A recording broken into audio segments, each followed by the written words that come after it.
everyone, Julian here. Today I'm going to be showing you no nonsense how to make the hardest distorted industrial techno kicks, really hard stuff. I'm going to be showing you like ORGIE, Raxeller styles. To go along with this video, I've got this full template. It's got 5 kicks and all the individual layers in Ableton, all with Ableton effects. So you can go through, you can see all 5 of these kicks, you get all the individual layers, and you can really learn from these, take them apart, and build your own kicks. So it's a great template. I haven't seen anything like this on the market for these types of kicks. Definitely go grab this while it's available. Links at the top of the description. Thanks so much for the support, guys. It really helps me out if you guys enjoy these videos. But also it's about supporting you guys, giving you really high quality, affordable templates that we can all take our music to the next level with. Links at the top of the description. Thanks for the support, guys. And let's dive in. Alright, so I'm going to start with this first kick and show you how it's done.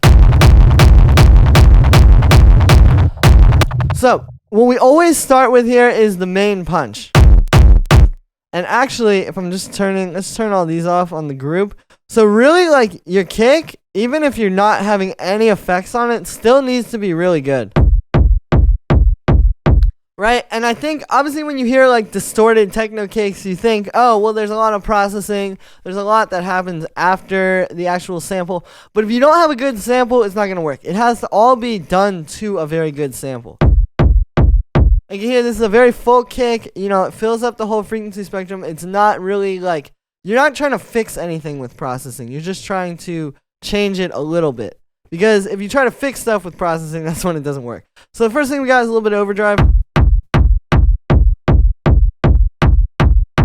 So what's happening is it's only at 15% and it's really focused in the mids and highs. So it just kind of gives it a little bit of a punch boost. Then this pedal is only at 12%, but again, same type of thing, distorting it, giving it a bit of a punch boost, and it's also kind of adding that more like industrial texture of like crunch over the kick. So then from there, I always move to the rumble. Right? So at the core of all this crazy distorted stuff, we still have a basic techno rumble, right? It's our kick being low passed, then a little bit of reverb, amp, slight high pass to get rid of some like sub that would get messy, auto pan which makes it bounce off the kick, and then a bit of a band pass to get it focused in the low end. So just like with the kick, you know, even all this crazy distorted rumble, it still has to sit on top of this like solid, fat, full sounding rumble. So you start with this, right? And then we move up and I started adding like some click layers.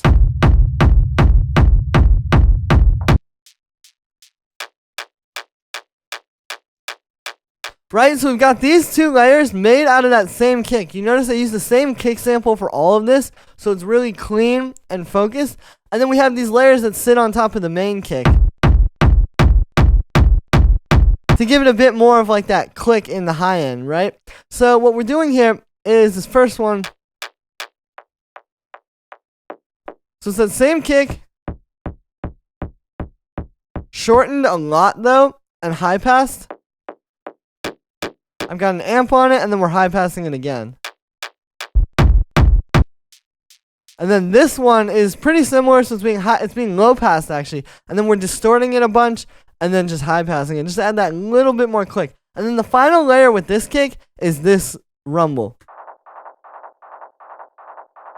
So this is where we get kind of like the mid-range crunch in the rumble, right? So it's the same type of rumble kick like I showed you before. What we're doing here is we've got our main kick. This one's being high passed though, since we just want it in the mids and highs. We get some delay, a bit of amp, right? And then high pass,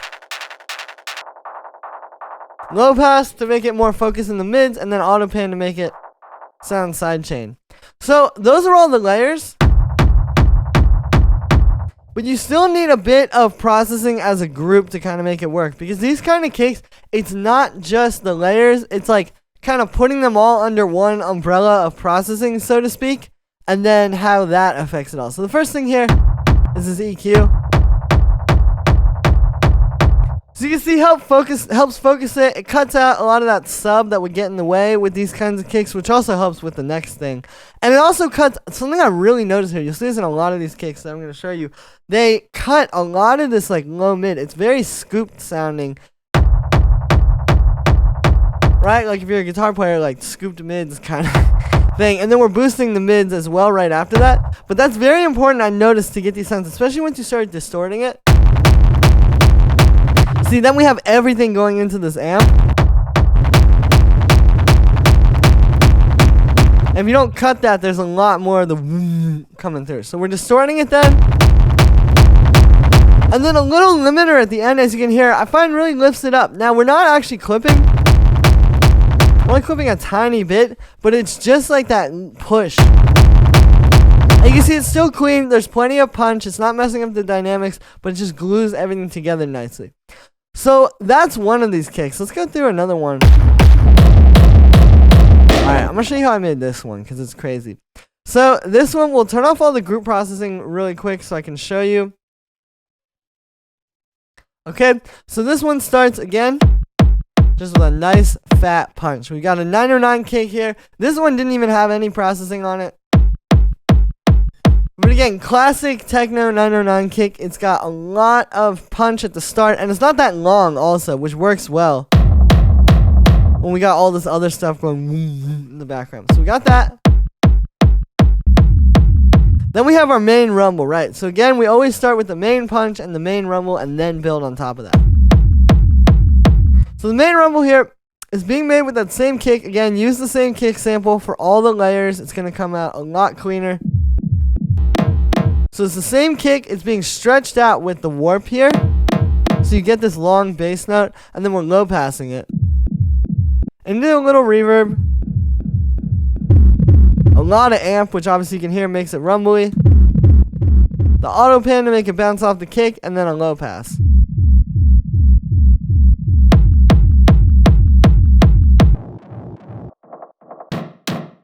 So then we also have a little punch layer from there for the kick, so it goes. Right, so this is where, that's why the kick is so dry, because this is where a lot of that texture is happening. So it's the same kick being high passed through a little reverb and then a lot of amp. And then we're high passing a little more at the end. And again, this just adds that perfect industrial kind of texture layer to the kick. And then we have a few more layers for the rumble. So we got this one. You can see, so this is pretty similar to what you just saw. So it's the kick. This one's being band passed and stretched out. Reverb, low pass, then distortion, then auto pan, and then a little bit of band pass. So again, just adding that mid range. And then this one you can hear adds like the highs. And then all three of those rumble layers fit together and create one super fat full rumble. So this one is the kick, not stretched. It's being high passed. It's going through reverb and then delay. That's where you're getting that kind of thing. Delay is really good for adding rhythm to these.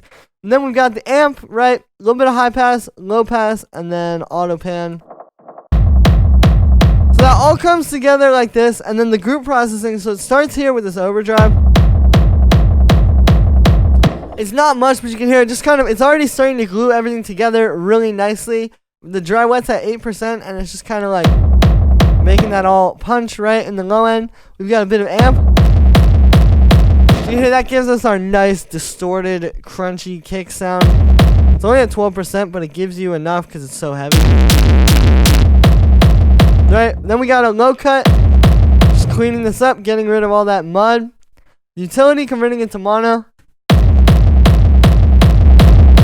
And then again, a limiter at the end to just push it. Now, we're not using, these can be clipping sometimes, I know, into the limiter. But the limiter is not about fixing clipping. It's just a really great way to like push all these layers together. It doesn't even need it, as you can hear. But it really helps focus it, and it gives it that like pushed kind of texture. You can see on this one we got a limiter. Limiter on this one as well. Again, not clipping, it's just that limiter.